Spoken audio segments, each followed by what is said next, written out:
What happened to Simpsons Tapped Out? 12 years, The Simpsons Tapped Out is officially shutting down forever. In case you weren't Crazy, aware, bro. The amount of the amount of money that I put into this game. I had a city, and I was bro. It wasn't even finished. It wasn't even finished, and then they decided to shut the entire app down. Simpsons Tapped Out was a mobile game that allowed players to create their very own Springfield. You could construct countless iconic and obscure Springfield landmarks, take part in special events, quests, and interact with over 831 beloved characters. Like, who can forget Chester Dupree, Coco Beanie, and whatever the hell this is. What is it? Homer Dog? What the hell is Homer Dog?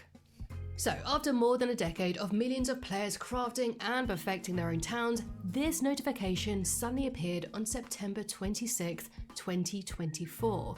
It was the official announcement that the game was ending. And on January 24th, 2025, the game will be permanently discontinued and become unplayable. Crazy. And so, I guess you could say, tap out for good.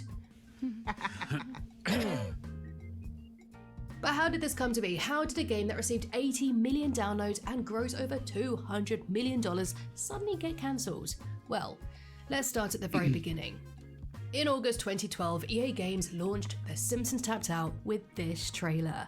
The opening was an obvious parody of the Simpsons movie, which was released 4 years prior, but instead of Russ Cargill's giant dome engulfing Springfield, it was Homer's giant finger. It got fans excited. It was going to be the first Simpsons game since, well, the Simpsons game, which was also released 4 years prior. This official trailer and the darker follow-up one featuring a bored dad slowly unraveling because of Tapped Out captured that quintessential Simpsons humour, absurd, self-aware, and absolutely hilarious. And it was exciting to see how this style will translate into an actual mobile game. So, what was the premise? When you first enter the game, it opens with Homer working at the nuclear power plant, but he's actually playing the Happy Little Elves game on his MyPad. This negligence results in the nuclear power plant and the whole of Springfield blowing up, and it's left up to you and Homer to help rebuild the town, and is soon aided by other characters, firstly by Lisa and then Apu. Then you start tapping the buildings and bundles of XP and dollars pop out, which you can then use to buy even more properties. You can then make Apu pull really long shifts at the Quickie Mart, grow tobacco on Cleetus' farm, or party with Duffman at the Duff Brewery. Shit was so addicting. Duffman is here to refill your beer. You can even visit your friends Springfield, mess with their towns, and collect rewards too. And you had two types of town builders. You had those that meticulously recreated Springfield exactly how it's shown in the show in order to make an exact replica of the town's layout, or you had others that took the complete opposite approach and said, to hell with accuracy by dropping their buildings wherever they damned well pleased. But yeah, the game felt so quintessentially Simpsons that it didn't feel corporate, and I feel this was largely because the writers of The Simpsons were directly involved in the development of Tapped Out. And although they aren't credited, I believe they were Matt Selman, Matt Warburton, and Brian Kelly, just to name a few. In an interview with Vulture in 2014, Simpsons writer... Also, the fact that I didn't get a refund for this shit, like... Bro, I spent so much money on them donuts. Oh, bro. J. Stuart Burns, who also developed and served as the game's runner, said, "Nobody gets credited sadly, but I think people get excited about it because they can do stuff they wouldn't necessarily get to do in the show." The writers wrote new storylines and characters' dialogue to ensure that the humour remained consistent with the series. So, therefore, there were exclusive stories in Simpsons Tapped Out that were never in any episodes, stories that I don't even know about. So yes, the Simpsons team collaboration was a big part of the game's appeal, allowing players to experience unique stories that feel true to the Simpsons universe. But this isn't new. The writers have mostly always had a hand in securing the Simpsons identity across its collaborations.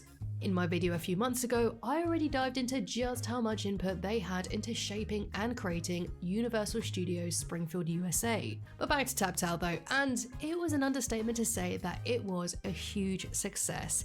Immediately upon launch day, it was #1 on the App Store in 54 countries. EA even had to delay people downloading the game because it was overloading and crashing their systems.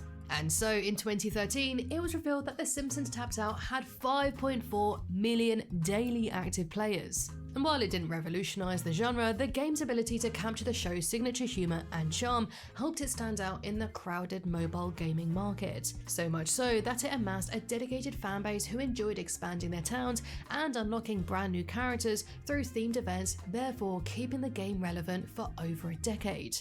Over the game's 12-year run, the game witnessed 308 updates, introduced 831 characters, and 1,463 questlines, all packed with references from the show's 30-plus year history.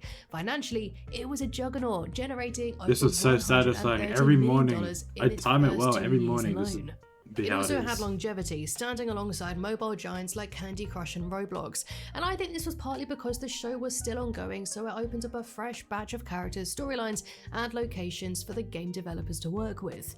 And unlike Candy Crush and Roblox, it tapped into the fans' love for a show that the majority grew up with. It became a way for them to engage with the world of The Simpsons in the palm of their hand. Even if they didn't keep up with The Simpsons by watching modern Simpsons on TV, they could still recapture that nostalgia. And over that time, EA cleverly incorporated gags and characters from the show, the fact that you got to keeping build the your own players city hooked was for 12 hectic. years. However, the game wasn't without its controversy.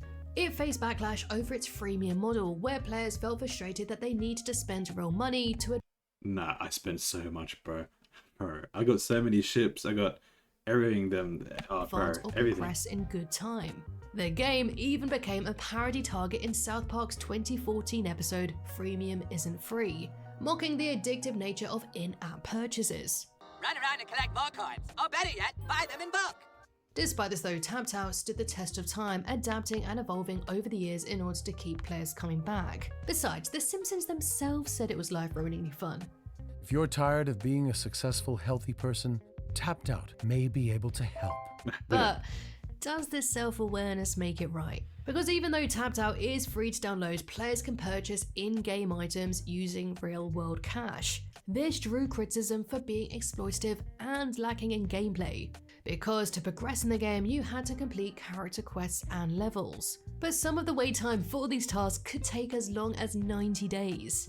So these ridiculously tedious wait times encouraged the players to pay real money on virtual donuts, which could then be swapped for virtual currency. As stated, The Simpsons was very self-aware of this issue. Homer himself called out the game in this cutscene. Hey, what if I buy a bushel barrel full of elf berries? That should speed things up. And they would do this again, poking fun at the exploitative nature of Tapped Out in The Simpsons Season 35 episode Labor Pains. But just because they point out its own faults, it doesn't excuse it from being exploitative. It's just self-aware, but not very ethical. And even though I didn't personally spend any money on it, I remember spending so much on, and yeah, this is gonna age me, Habbo Hotel. I racked up so much money on my dad's phone bill just so I could get some more hairdos, clothes, clout, and maybe a free piece of furniture. Gaming like this can be addictive, and you can spend real money, sometimes when it's not even yours. But that's Habbo Hotel, a desktop virtual world chat room. Tapped Out was a freemium mobile game, and it was a model that was only becoming more and more popular. Now, just from what I gathered, this increase of mobile games with similar freemium models may have just completely densified the space, therefore leading into its slowing in popularity. But is that the reason for the closure? Well, it's not the only one. Personally, I think it might be a combination of things. So, my first point of call was going to the source themselves, but unfortunately EA hasn't given a direct reason for the closure. But industry experts suggest that after 12 years the game likely became too costly to maintain relative to its income. Because although Tapped Out did generate over $200 million in revenue since its launch in 2012, interest in the game had certainly waned in recent years. And EA's new strategy emphasizes developing games from its own brands and aims to create large-scale mobile experiences that can attract a wider player base with more potential profit, rather than continuing to support older games that are perhaps tied to more stringent IPs and regulations. The closure of Simpsons Tapped Out comes as part of a larger trend with EA shutting down other long-running games as it refocuses on a new mobile strategy. Another possible reason for the game's closure is due to the contract signed by EA with The Simpsons expiring in 2025, having first been signed in November 2005. And now that Disney owns The Simpsons, I think that could be a very big reason. Put on the ears, boy. I mean, we did talk about stringent IPs and regulations, and who has a stronger IP and regulation than Mickey Mouse? I mean, similarly, and going back to Universal Studios, it's rumoured that the Simpsons land is closing there. This is because the licensing deal between Universal and Disney is set to expire in 2028. And there are indications that Disney might not renew the contract, therefore allowing them to potentially incorporate the Simpsons characters in their own parks instead. But I don't know about you guys, but imagining a Simpsons land being at Disney will be crazy. But bringing it back to TapTap, and well, is it really that sad it's shutting down? Yes. It is to dedicated fans. The more I read, the more I felt really bad for the players. I read this really devastating comment from someone called Rudranat. My mother is 64 years old and has been playing the game since 2015 when I bought her a tablet as a Christmas gift. Last month she told me she received a message saying the game would end and asked if I could do something about it so she could keep playing. I was very sad to tell her that there was nothing I could do as every app has a life cycle. She was very upset about it. This is so sad, it breaks my heart. Like, imagine this lady who's been building her own little Springfield for a decade suddenly losing it and being so confused by it all. Her entire world deleted within a mere month. Players just like this, who have invested so much time and often money, will completely lose the worlds that they've been creating for several years now. They've built cities, collected characters, and followed years and years of in-game storylines. And in terms of EA and mobile games in general, its closure is a reminder that the content players create in live service games often can't be retained after shutdown. And I believe that this closure will really hurt the trust with players and EA specifically. It really does raise concerns about the permanence of virtual investments, as players will lose everything they've acquired. This opens up the conversation that some players are now questioning whether they should be refunded for past purchases. Purchases that no longer provide any value at all. And perhaps in response to this, EA has since offered some compensation. They will give players 1,300 donuts and a series of short missions. Nah, this is crazy. That's actually insane. They'll get that, bro. What? Fuck. To unlock various premium items. That's insane. But I don't know if that's going to heal a decade's worth of trust here. Nah, like Dead said, I reckon I put 100 grand into that game. Like dead ass, 100 grand. But overall, the TapTap community has not taken Just to this get news very 1,300 lightly or willingly. donuts. They protested on social networks, and some have even created petitions against the news. And yes, there are those that have asked for refunds, but others have merely asked EA to maintain the possibility of enjoying their Springfields after the closure of the servers, meaning that they can still access their towns after the game's closure. But will this happen? Well, I guess it's up to EA. So, nah. But what did you think? Had TapTap had its time? And did you play it? I'd love to know and chat. Bro, I miss that game so much. I haven't, bro. That's insane how they completely wiped it out.